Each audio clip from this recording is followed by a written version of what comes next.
उत्तर प्रदेश के विभिन्न बोलियों को, भोजपुरी, अवधी, ब्रज और बुंदेलखंडी को इस सदन में सम्मान मिल रहा है और हमारी सरकार तो इन सब के लिए एक एकेडमी का भी गठन, अलग अलग एकेडमी के गठन की कार्रवाई को भी आगे बढ़ा रही है। ये सभी हिंदी की उपभाषाएं हैं, यानी हिंदी की बेटियां हैं।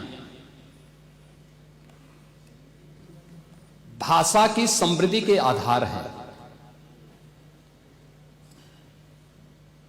और हमें इसका स्वागत करना चाहिए। ये सदन साहित्यिक, केवल विशुद्ध साहित्यिक और व्याकरण से के विद्वानों की नहीं है, आम जन का प्रतिनिधित्व करने वाले माननीय सदस्य समाज के विभिन्न तबके से आए हैं। अंतिम पायदान पर बैठे हुए व्यक्ति की आवाज को भी इस सदन में मुखरता मिले, इसके लिए अगर किसी को हिंदी में वह धारा प्रवाह नहीं बोल सकता तो उसको भोजपुरी में भी अपनी बात को रखने का अधिकार मिलना चाहिए, अवधी में, ब्रज में या बुंदेलखंडी में उसको रखने का अधिकार मिलना चाहिए। ये कौन सी बात हो गई कि भोजपुरी में ना बोले, अवधी में ना बोले, इसका विरोध अंग्रेजी का, बुंदेलखंडी में ना बोले और उर्दू की आप वकालत कर रहे हैं। ये बड़ी विचित्र बात है।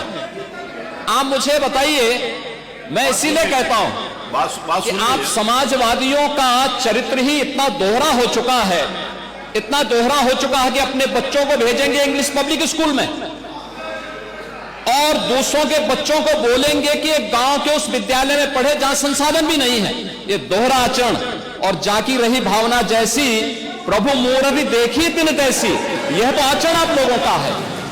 इसीलिए आपने कल भी भोजपुरी का विरोध किया, अवधी का विरोध किया, बुंदेलखंडी का विरोध किया और आप लोग अपने दैनिक जागरण में, दैनिक जीवन में इस प्रकार के आचरण के आदी हो चुके हैं। और इसलिए अध्यक्ष जी, इसका अभिनंदन हम लोग करते हैं और इन बोलियों को सम्मान मिलना चाहिए। इनके संरक्षण के लिए ही हमारी सरकार भोजपुरी एकेडमी का गठन कर रही है, अवधी एकेडमी का गठन कर रही है संत तुलसीदास जी के नाम पर।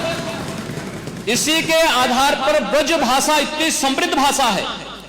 सूरदास जी ने अपनी सभी रचनाएं उसी भाषा में दी हैं। संत तुलसीदास जी ने अपनी कालजयी रचना रामचरितमानस, जो इस सदन में ही नहीं, उत्तर भारत के अंदर और भारत से प्रवासी हुए जितने भी ऐसे लोग हैं जो मॉरिशस में या दुनिया के फिजी में या दुनिया के किसी देश में गए, उनके संकट काल में रामचरितमानस ही तुलसीदास जी का अवधी भाषा में रचा गया, रामचरितमानस ही उनका सहारा बना था।